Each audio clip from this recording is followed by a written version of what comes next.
সপ্তম শ্রেণীর প্রিয় শিক্ষার্থী বন্ধুরা, আশা করি তোমরা সবাই ভালো আছো। তো এই পর্বগুলোতে আমরা 4.2 এর সমাধানগুলি দেখব। তো 4.2 এর বেসিক্যালি আমাদের যে অঙ্কগুলো আছে সেগুলো হচ্ছে প্রথম রাশিকে দ্বিতীয় রাশি দ্বারা আমাদের কি করতে হবে, ভাগ করতে হবে। তো সেক্ষেত্রে প্রথম যে অঙ্কটি আমাদের বই আছে সেটা হচ্ছে এরকম 45 a⁴ 9 a²। এখন এই প্রথম রাশিকে যদি আমরা দ্বিতীয় রাশি দ্বারা ভাগ করতে চাই তাহলে আমাদের ভাগফলটা হবে এরকম। দেখুন সমাধান, এই যে প্রথম এই রাশিটাকে আমাদের দ্বিতীয় রাশি দ্বারা ভাগ করতে হবে। তাহলে প্রথম এই রাশিটা হচ্ছে আমাদের জন্য বাহ্য, আর যে রাশি দ্বারা ভাগ করবো সেটা হচ্ছে আমাদের জন্য ভাজক। তা আমরা বলতে পারি 9 a² ভাগ 45 a⁴। তাহলে এই প্রথম পদটিকে আমাদের দ্বিতীয় পদ দ্বারা কি করা লাগবে, ভাগ করা লাগবে। এক্ষেত্রে তোমরা যে কাজটা করবা একটু রাফে রাফে, তোমরা হচ্ছে এই 45 a⁴ কে এর 9 দ্বারা একটু ভাগ করে দেখবা। এটা জাস্ট আমরা ম্যানুয়ালি এমনি ভাগ করে দেখাবো আর কি। তাহলে দেখো 45 কে যদি আমরা 9 দ্বারা ভাগ করি, আমরা জানি 5 9 45। আর a⁴ কে যদি আমরা a² দ্বারা ভাগ করি সেক্ষেত্রে আমাদের মান হচ্ছে a²। তাহলে 9 a² দ্বারা 45 a⁴ কে ভাগ করলে আমরা মান পাচ্ছি কত, 5 a²। এবার খেয়াল করো 5 a² আমরা হচ্ছে এক্ষেত্রে ভাগফল পেলাম। এই ভাগফল দ্বারা আমরা যদি ভাজককে গুণ করি সেক্ষেত্রে আমাদের এই মানটা আসবে, ভাজ্য আসে কিন্তু দেখো এই যে 5 এবং 9 গুণ করলে 5 9 45 এবং a² আর a² গুণ করলে হচ্ছে আমাদের মান আসে কত, a⁴। এবার এই রাশি থেকে রাশি যদি আমরা বিয়োগ করি, এই পদ থেকে যদি এই পদ বিয়োগ করি তাহলে আমাদের মান আসবে 0। তাহলে এটা আমাদের ভাগ করা হয়ে গেছে। এবার তোমাদের এখানে তোমাদের যাদের একটু সমস্যা হচ্ছে আমি আর একটু বুঝে দিচ্ছি। দেখো a⁴ কে যদি আমরা a² দ্বারা ভাগ করি, a⁴ কে যদি a² দ্বারা ভাগ করি তাহলে কিরকম হয় দেখো, a⁴ ডিভাইডেড বাই a²। তোমরা যদি সূচকের নিয়ম অনুসার করো তাহলে দুটো a থেকে আমরা একটা a নিব, দেন উপরের পাওয়ার বিয়োগ নিচের পাওয়ার, অর্থাৎ 4 - 2 ইকুয়ালস টু হচ্ছে আমাদের কত দেখো a²। তাহলে সেজন্য আমরা a⁴ কে a² দ্বারা কাটাকাটি দিলে আর বলতে পারি a² আছে। আর 45 কে 9 দ্বারা ভাগ করলে 5 হবে, সেটা এমনি বুঝতেছে। এবার আমরা পরের অঙ্কে চলে যাই। এখানে আমাদের 2 নম্বর অঙ্কটা হচ্ছে এরকম -24 a⁵ কমা 3 a²। অর্থাৎ এই পদটিকে আমাদের এই এক নাম্বার এই পদটিকে আমাদের 3 a² দ্বারা কি করা লাগবে, ভাগ করা লাগবে। সেক্ষেত্রে আমরা লিখতে পারি এরকম 3 a² ভাগ -24 a⁵। এটাও একটা এক পদ বিশিষ্ট বীজগণিতের রাশি, এটাও একটা এক পদ বিশিষ্ট বীজগণিতের রাশি। তাহলে আমার এই এক পদ বিশিষ্ট বীজগণিতের রাশিকে এই এক পদ বিশিষ্ট বীজগণিতিক রাশি দ্বারা কি করতে হবে, ভাগ করতে হবে। অর্থাৎ -24 a⁵ কে 3 দ্বারা ভাগ করা লাগবে। সেক্ষেত্রে আমরা ভাগের নিয়ম অনুসারে এভাবে লিখলাম। এখন আমাদের রাফ একটু ভাগটা একটু দেখতে হবে এরকম। এই যে এই পদটিকে আমরা ভাগ করবো -24 a⁵ কে আমরা ভাগ করবো কি দিয়ে, 3 a² দিয়ে। তাহলে 3 a²। দেখো এবার আমরা যদি ভাগফল তোমরা চাইলে এখানে একটু রাবে এভাবে দেখাতে পারো। 3 দিয়ে আমি 24 কে ভাগ করবো, তাহলে আমি এটা একটু সেপারেট করে রাখতে পারি। কিন্তু a⁵ কে আমি a² দ্বারা ভাগ করবো, a⁵ a²। রাবে করলাম। তাহলে সেক্ষেত্রে দেখো 3 8 24, অর্থাৎ -24 কে যদি আমরা 3 দ্বারা ভাগ করি সেক্ষেত্রে আমাদের মান দাঁড়াবে কত, 8। আবার a⁵ কে যদি আমরা a² দ্বারা ভাগ করি তাহলে এক্ষেত্রে খেয়াল করো, এক্ষেত্রে -8। এবার এই দুটো a থেকে আমরা একটা a নিতে পারি, দেন উপরের পাওয়ার বিয়োগ নিচের পাওয়ার, অর্থাৎ 5 থেকে 2 বাদ, তাহলে 5 - 2, দেন আমাদের মান আসার -8। আর 5 থেকে 2 বাদ দিলে আর হচ্ছে 3, অর্থাৎ a³ -8 a³। অর্থাৎ এই -24 a⁵ কে আমরা যে 3 a² দ্বারা ভাগ করি, 3 a² দ্বারা ভাগ করে আমাদের ভাগফল আসবে কত, -8 a³। এই মানটা হচ্ছে আমাদের কোথায় বসে দিতে হবে, ভাগফলে -8 a³। এবার ভাগফলে বসার পর আমরা কি করব, এই ভাগফলের সাথে এই ভাজক গুণ করে দেখবো যে আসলেই ভাজ্যের সমান আসে কিনা। দেখো এই যে a plus a minus, plus a minus a minus, then 8 আর 3 গুণ করলে 3 8 24, আর a² আর a³ গুণ করলে হচ্ছে a⁵। তাহলে ঠিক আছে। এরপর আমরা হচ্ছে এই পদ থেকে যদি এই পদ বিয়োগ করি, বিয়োগ করলে তোমরা জানো যে নিচের সাইনগুলো কি হয়ে যায়, চেঞ্জ হয়ে যায়, এটা প্লাস হয়ে যাবে। তাহলে এই যে এই মাইনাসে প্লাস এটা কি হয়ে যাবে, বাদ যাবে। তাহলে এই পদ আর এই পদ বাদ গিয়ে আর থাকবে কত, 0। তাহলে এটা হচ্ছে আমাদের আনসার। অর্থাৎ আমাদের ভাগফল কত হবে, নির্ণেয় ভাগফল হবে -8 a³। এখন আমরা 3 নম্বর প্রবলেমটি দেখব।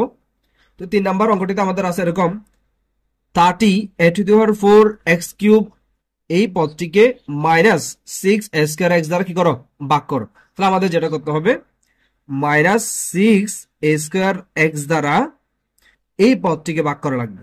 30 a⁴ এই পদটিকে আমাদের কি করা লাগবে, ভাগ করা লাগবে।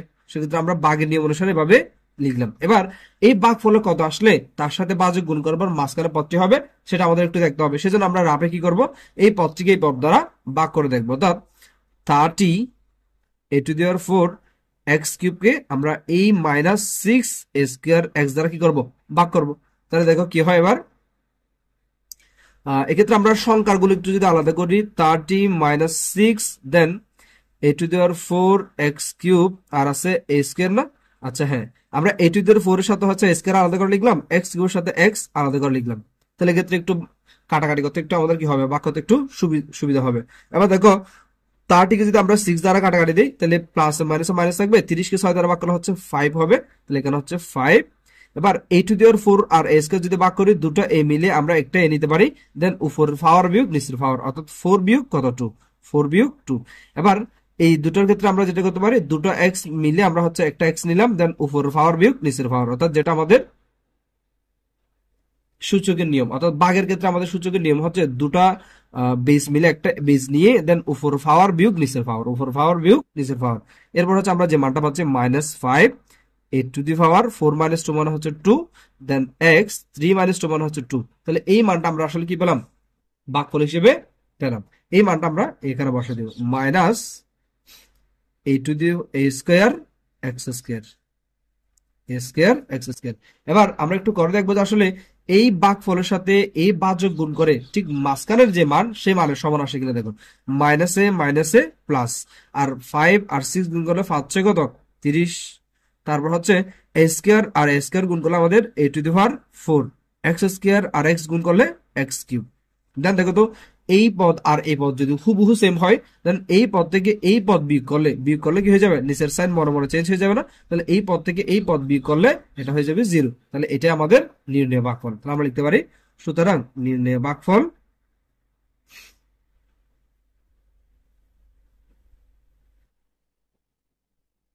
-5 a²x²। এটাই হচ্ছে আমাদের সেই ভাগফল, এটাই আমাদের আনসার। এখন আমরা 4 নাম্বার প্রবলেমটি দেখব। তো 4 নাম্বার প্রবলেমটিতে আমাদের আছে এরকম, -28x⁴y³ কে 4xy² দ্বারা আমাদের ভাগ করা লাগবে। সেক্ষেত্রে আমরা লিখতে পারি, এই পদ দ্বারা যদি ভাগ করব, 4xy² দ্বারা ভাগ করব -28x⁴y³ দেন z²। এই পদটিকে যদি আমরা ভাগ করতে চাই, সেক্ষেত্রে আমরা যেহেতু এক পদ বিশিষ্ট, আমরা একটু রাফ করে নিব এরকম, যে -28x⁴y³ z² কে আমরা ভাগ করব এই পদ দ্বারা, এই ভাজক দ্বারা, অর্থাৎ 4xy² দ্বারা আমরা ভাগ করব। সেক্ষেত্রে তোমাদের একটু বোঝার সুবিধার্থে আমি হচ্ছে এই ভাগটা একটু ছোট করে নিই, অর্থাৎ এই 4 দ্বারা এই -28 কে আলাদা করে নিই, সংখ্যা যেহেতু সংখ্যাগুলো আলাদা করে রাখলাম। দেন এই x⁴ এর নিচে আমরা x টা আলাদা করে লিখি, x⁴ আর x, তারপর y³ এর সাথে y², দেন y² আর z² এর সাথে z² এর সাথে z, অর্থাৎ এটা আমরা একটু আলাদা আলাদা করে রাখলাম। এরপর হচ্ছে আমরা এখান থেকে কি পাচ্ছি দেখো, -28 কে যদি আমরা 4 দ্বারা ভাগ করি, তাহলে কত হয়, 4 × 7 = 28, অর্থাৎ -7। এরপর আমরা x⁴ কে যদি x দ্বারা ভাগ করি, সেক্ষেত্রে আমাদের মান কি দাঁড়াবে, এই যে x⁴ আর x, দুটা x মিলে আমরা একটা x নিব, দেন উপরের পাওয়ার বিয়োগ নিচের পাওয়ার। তাহলে উপরের পাওয়ার আছে 4 আর নিচের পাওয়ার কিছু না থাকে, মানে x এর উপর একটা পাওয়ার 1 আছে, তাহলে -1। দেন এই দুটো y মিলে আমরা একটা y নিব ভাগের বেলায়, দেন উপরের পাওয়ার বিয়োগ নিচের পাওয়ার, অর্থাৎ 3 - 2, 3 - 2। এরপর আমরা যেটা করতে পারি, এই যে z, এই z, অর্থাৎ দুটো z মিলে একটা z নিলাম, আমরা উপরের পাওয়ার বিয়োগ নিচের পাওয়ার, অর্থাৎ 2 - 1, 2 - 1। দেন আমাদের সর্বোপরি মান বাকি থাকে আর কি, এই যে -7x⁴ থেকে 1 চলে গেলে আর হচ্ছে 3, দেন y⁴ 3 - 2 মানে হচ্ছে y, আর z⁴ তাও z, অর্থাৎ 2 - 1 = 1। তাহলে এই ভাগফলটা আমরা পাচ্ছি। তাহলে আমরা বলতে পারি, এই -28x⁴y³ z² কে যদি আমরা 4xy² জেড দ্বারা ভাগ করি তাহলে আমাদের ভাগফল আসে কত -7x³ yz। তাহলে আমরা এই মানটা ফাইনালি ভাগফলে বসাতে পারি, -7x³ এই মানটা আমরা ভাগফলে বসে দিলাম। এবার এই ভাগফল এবং ভাজক গুণ করে দেখবো যে আমাদের মাঝখানের ভাজ্যের সমান আসে কিনা। দেখো মাইনাস আর প্লাস, তাহলে -7 আর 4 গুণ করলে 4 সাথে কত 28, x³ আর x গুণ করলে আমাদের মান আসবে x⁴, y আর y² গুণ করলে আমাদের মান আসবে y³, দেন z আর z গুণ করলে আমাদের মান আসবে z²। দেন সেম আর সেম, এই সেম সেম পদ যদি আমরা বাদ দেই, একই দুটা পদ যদি বিয়োগ করি সেক্ষেত্রে মান আসবে কত 0। অর্থাৎ এই পদ থেকে যখন আমরা এই পদ বিয়োগ করবো, বিয়োগ করলে নিচের সাইন কি হয়ে যায়, চেঞ্জ হয়ে যায়। তাহলে প্লাস, এই পুরো রাশিটা আমরা যদি প্লাস হিসেবে চিন্তা করি, প্লাস আর মাইনাস কি হয়ে যায়, বাদ গিয়ে 0 হয়। তাহলে আলটিমেটলি আমাদের মান দাঁড়াবে এটাই নির্ণয় ভাগফল। তাহলে সুতরাং আমরা বলতে পারি, সুতরাং নির্ণয় ভাগফল, নির্ণয় ভাগফল -7x³ এটাই আমাদের আনসার। এখন আমরা পরবর্তী অঙ্কটি দেখব, 5 নাম্বার অঙ্কটি। দেখো 5 নাম্বার অঙ্কটিতে আমাদের আছে এরকম -36a³z³y² -4ayz। অর্থাৎ এই প্রথম পদটিকে আমাদের দ্বিতীয় পদ দ্বারা কি করা লাগবে, ভাগ করা লাগবে। তাহলে প্রথম পদকে দ্বিতীয় পদ দ্বারা যদি আমরা ভাগ করি, দ্বিতীয় পদ হচ্ছে আমাদের কত -4ayz। এই মান দ্বারা আমাদের ভাগ করতে হবে -36a³z³y² কে আমাদের কি করা লাগবে, ভাগ করা লাগবে। এবার এই ভাগফলটি এক পদ, আর এই যে এই ভাজ্যটি হচ্ছে আমাদের এক পদ বিশিষ্ট, আর যে ভাজক দ্বারা আমরা ভাগ করবো সেটা এক পদ বিশিষ্ট। তো আমরা এই পদটিকে এই পদ দ্বারা একটু রাফে ভাগ করে দেখি আসলে কি হয়। -36a³z³y² কে আমাদের ভাগ করা লাগবে -4ayz দ্বারা। এক্ষেত্রে আমরা যেটা করব, আমাদের সুবিধার্থে একটু সংখ্যাগুলো আলাদা করে ফেলবো। -36 কে -4 দ্বারা ভাগ, দেন a³ কে এই দ্বারা ভাগ, a³ কে এই দ্বারা ভাগ, z³ কে এখানে z দ্বারা ভাগ, তাহলে z³ কে আমাদের z দ্বারা ভাগ, আর y² কে y দ্বারা ভাগ, y² কে y দ্বারা ভাগ। তো আমরা একই চলক বিশিষ্ট পদগুলো হচ্ছে কি করলাম, আলাদা আলাদা করলাম। দেন এরপর আমরা দেখো মাইনাসে মাইনাসে প্লাস হয়ে যায়, তো মাইনাস মাইনাস ভাগ করলে আর কিছু থাকে না। এরপর হচ্ছে আমরা বলতে পারি প্লাস হয়ে যায় আর কি। তো 36 কে আমরা যদি 4 দ্বারা ভাগ করি, 4 9 কত 36, তাহলে 4 9 36, তাহলে এখানে সংখ্যা হিসেবে 9 থাকবে। এবার a³ কে যদি আমরা এই দ্বারা ভাগ করি, আমি একটু সরাসরি দেখাচ্ছি।